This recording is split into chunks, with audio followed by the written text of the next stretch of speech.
Hi అండి, welcome back to my channel Devakona. ఇవాల్టి వీడియోలో 7 శనివారాలు వ్రతం చేసుకునే వారికి ఈ వీడియో చాలా బాగా యూజ్ అవుతుందండి. ఈ పూజకి ముఖ్యమైన పిండి దీపాలని సింపుల్గా చేసి చూపిస్తున్నాను. పిండి దీపాలు పగుళ్ళు రాకుండా మంచి టిప్ చెప్తున్నానండి. సేమ్ యాజ్ ఇట్ ఈజ్ ఇలానే ఫాలో అయిపోండి, పర్ఫెక్ట్గా వస్తాయన్నమాట. మళ్ళీ లేట్ చేయకుండా వీడియోలోకి వెళ్ళిపోదాం.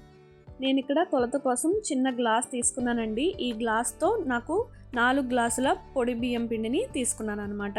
నేను 7 దీపాలు చేస్తున్నాను, సో నాకు 4 గ్లాసుల పిండి సరిపోయింది. చాలామంది ఈ విధంగానే కాకుండా బియ్యం నానబెట్టి కూడా చేస్తూ ఉంటారు. అలా అయినా పర్వాలేదు, నేను చేసేటట్టు అయినా పర్వాలేదండి. త్వరగా అయిపోయేలాగా నేను చెప్తున్నాను అనమాట.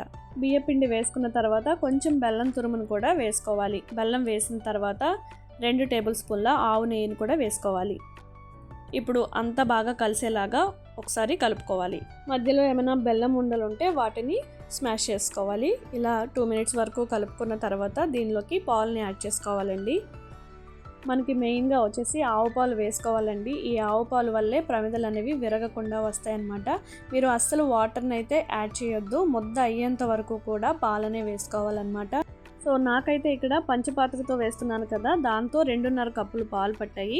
సో ఎక్కువ కూడా పాలు అవసరం ఉండదు. కొంచెం పిండిని గట్టిగానే కలుపుకోవాలండి, ఎందుకంటే అందులో బెల్లం వేసాం కదా, కాబట్టి కొంచెం సేపటికి అది లూజ్ అయ్యే ఛాన్స్ ఉంటుంది. సో గట్టిగా కలుపుకోండి పిండి ముద్దని.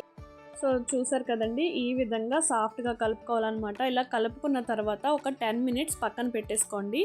అలా అయితే మొత్తం పిండిలో పాలంతా కలిసి మొత్తం పిండి అంతా నాని చక్కగా పగుళ్ళు రాకుండా ప్రమిదలు అనేది వస్తాయన్నమాట.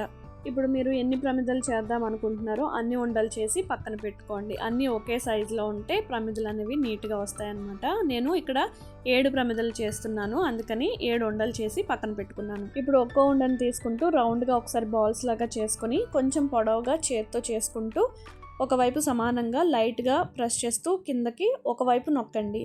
చూడండి, వీడియోలో నేను చూపిస్తున్నాను కదా, ఈ విధంగా అన్నమాట.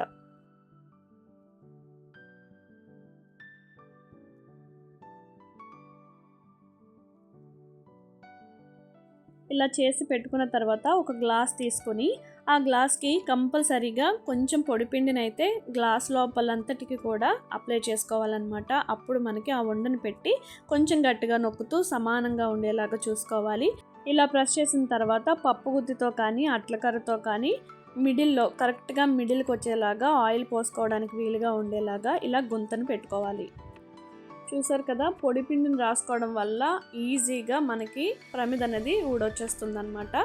సో అన్ని ప్రమిదల్ని ఈ విధంగా చేసుకోండి. ప్రమిద ముద్ద పెట్టేటప్పుడు మాత్రం గ్లాస్లోకి పొడి పిండిని అయితే అప్లై చేసుకోవాలి. పూజ పూర్తయిన తర్వాత దీపాలు కొండెక్కిన తర్వాత ఈ పిండి దీపాలని మీరైనా తినచ్చు, లేదు అని అంటే ఆవుకు కానీ బయట పక్షులకు కానీ కొంచెం పొడిలా చేసేసి పెట్టేసేయొచ్చండి.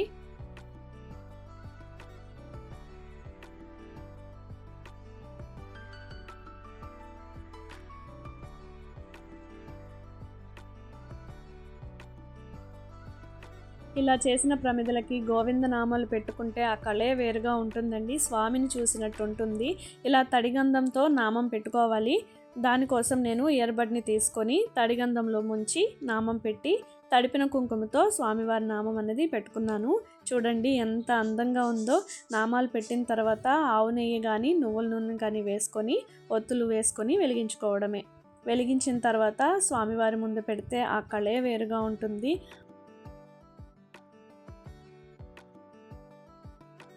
చూడండి ఎంత అందంగా ఉందో నామం పెట్టిన తర్వాత. ఈ దీపాలు తడిగా ఉన్నప్పుడే వెలిగించేసుకోవాలండి. ఆరిపోయిన తర్వాత ఆయిల్ అనేది పీల్చేస్తుంది అనమాట. సో తడిగా ఉన్నప్పుడే దీపాలు అనేది వెలిగించేసుకోవాలన్నమాట.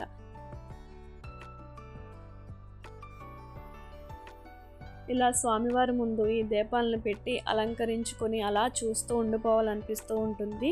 సో ఈ వీడియో ఎవరికైనా యూజ్ అవుతుంది అనుకుంటే వాళ్ళకు కూడా షేర్ చేయండి. అలాగే మన ఛానల్ని సబ్స్క్రైబ్ చేసుకోండి.